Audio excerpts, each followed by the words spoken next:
Most people think being a billionaire is about the ability to buy anything. They're wrong. At that level, the buy button is broken because it's always on. Real power, the kind that separates the wealthy from the truly elite, is not about what you can acquire, it's about what you can ignore. It's the luxury of being invisible in a world obsessed with being seen. While the millionaire is busy showing you his watch, the billionaire is busy making sure you never find out which island he's actually on. Please subscribe and activate the button to help us reach 1,000 subscribers so we can bring you more relevant content and so YouTube can notify you when we publish new videos. The air is thinner up here, not just literally but socially. When you cross the 10-figure mark, your relationship with reality snaps. You no longer live in a country, you live in an ecosystem. We see the yachts in Monaco and the private jets at Teterboro, but those are just the transport pods. The actual life, it's a series of controlled environments where the friction of the normal world has been surgically removed. Imagine waking up and never having to wait for anything. Not for a table, not for a flight, not for a medical specialist, not even for the weather. If a billionaire wants to ski in July, they don't wait for winter, they fly to where winter is currently happening. This isn't just convenience, it's the total reclamation of the only currency that actually matters, time.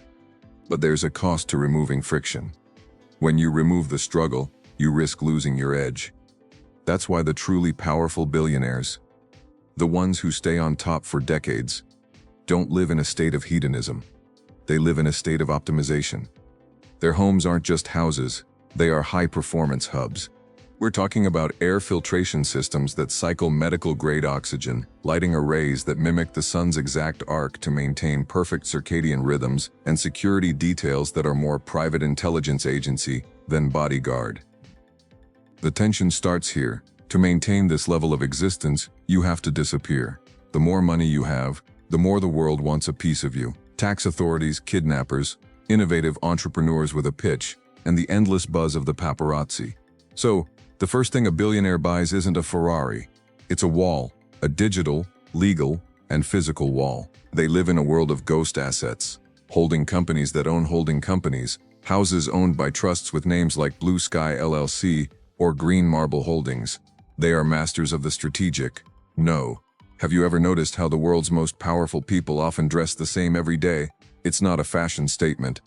It's a refusal to waste a single microjoule of mental energy on a triviality like a necktie. When you are orchestrating the movement of global markets, the color of your socks is a distraction. This is the baseline. This is the entry fee. But as we move deeper, you'll see that the luxury we see in magazines is actually the lower-tier version of wealth. The real stuff, the stuff that happens behind the double-paned, bulletproof glass, that's where the architecture of influence is actually built. It's not about the gold leaf on the ceiling. It's about who is sitting at the table underneath it. Let's talk about the inner circle strategy. The average person thinks networking is about handing out business cards at a conference. For the billionaire, networking is about curated exclusion. They don't want to meet everyone. They want to meet the 3 people who control the other 90% of the industry. There are clubs you can't join, even with $1 billion in the bank. These are the social fortresses. Places like the Yellowstone Club or certain enclaves in Hobe Sound where your net worth is merely the baseline. The real vetting is your reputation for discretion. Can you keep a secret? Can you exist in a room with 3 heads of state and a tech titan and not tweet about it? This is where the secret life becomes a logistical marvel. Pence no family office. This isn't an office where you go to work.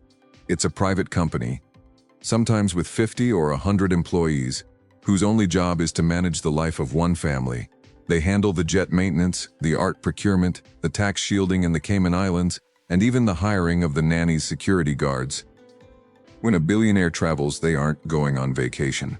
They are relocating their bubble. The staff arrives 2 days early. The fridge is stocked with the exact brand of alkaline water they prefer. The linens are swapped for their personal sets. The security team sweeps the room for listening devices. They move through the world in a pressurized cabin of their own making. But here is the detail the public misses. The luxury is often a camouflage. Consider the art market. To you, a Picasso is a beautiful painting.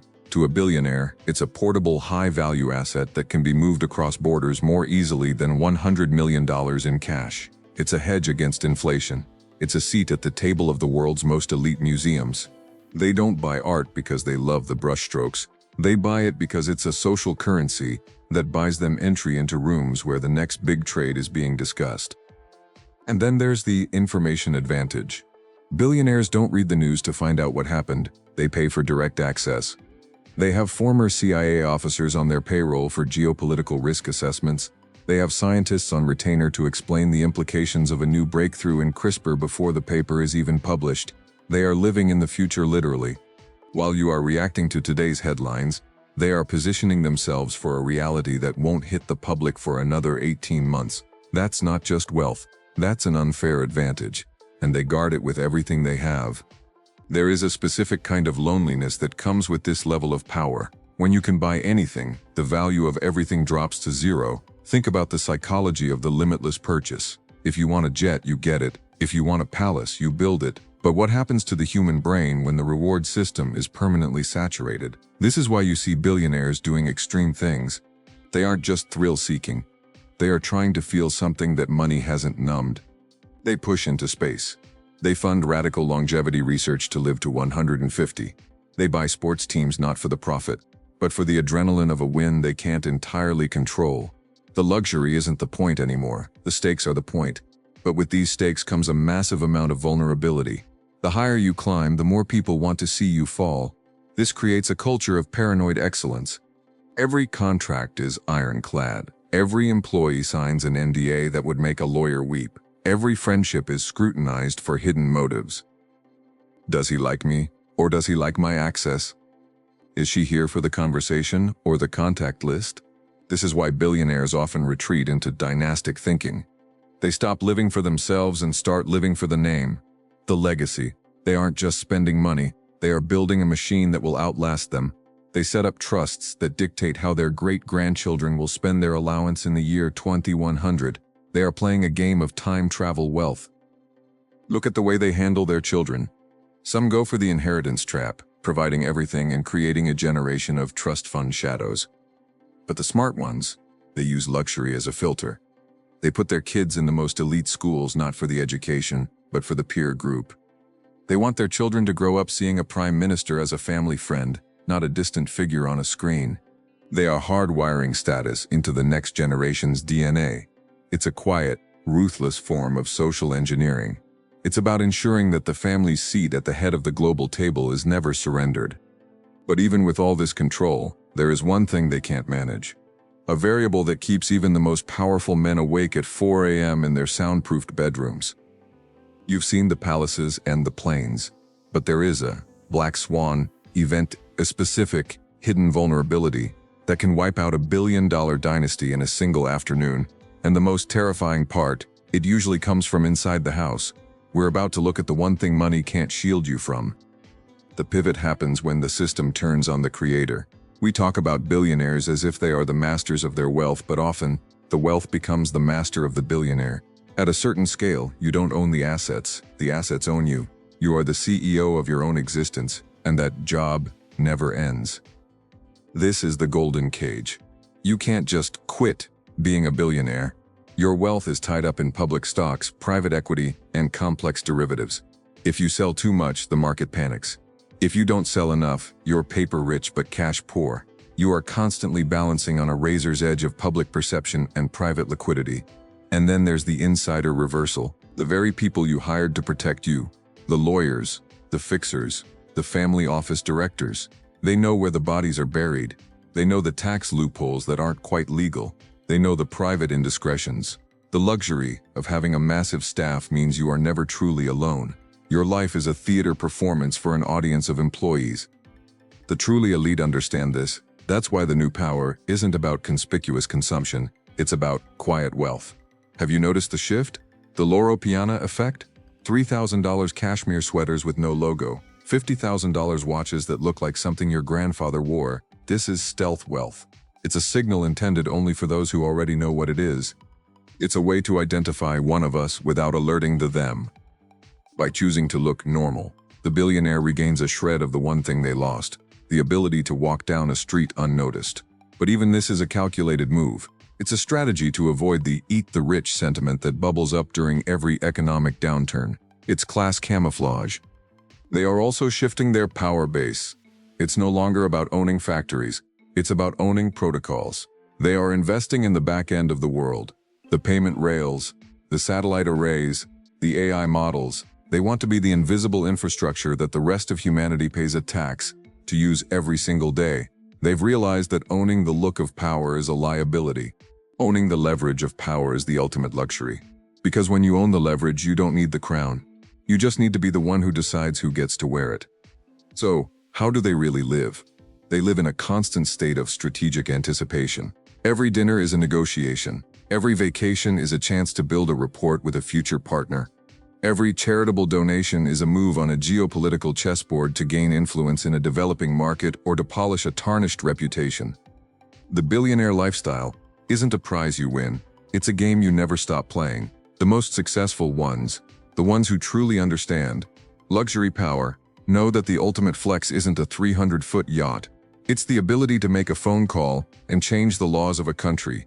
It's the ability to fund a candidate and watch a whole industry shift in your favor. It's the feeling of being the architect while everyone else is just a tenant. Most people will spend their lives dreaming of the billionaire life they see on Instagram. They want the champagne and the private jets. But the people who actually have those things, they know those are just the tools of the trade. The champagne is for the guests. The jet is just a flying boardroom. The real life of a billionaire is a life of absolute, crushing responsibility to the pile, to the wealth itself. It's a machine that must be fed. It must grow, or it will die. And when it dies, it takes the family name, the influence, and the safety with it. Next time you see a photo of a billionaire on a beach, look past the luxury. Look at the phone in his hand. Look at the security detail in the shadows. Look at the eyes. They aren't looking at the ocean. They are looking at the horizon, waiting for the next storm. Because at the top of the mountain, there is no shelter. There is only the climb. If you want to understand the machinery of the elite, you have to stop looking at what they spend and start looking at what they control. The game is always moving. Are you playing, or are you just a spectator? Luxury power exists for one reason only: to reveal what the elite pay to hide. Subscribe to Luxury Power and hit the bell now. Every week a new secret is uncovered. Drop in the comments where you're watching from. We love knowing our global audience. Everything you saw here is based on real cases, verified contracts, and documented facts. We don't glorify wealth, we dissect it. Do you still think money buys freedom? Tell us in the comments. Share this with someone who needs to see the truth. And remember, even the most expensive life can be a gilded cage. See you in the next video.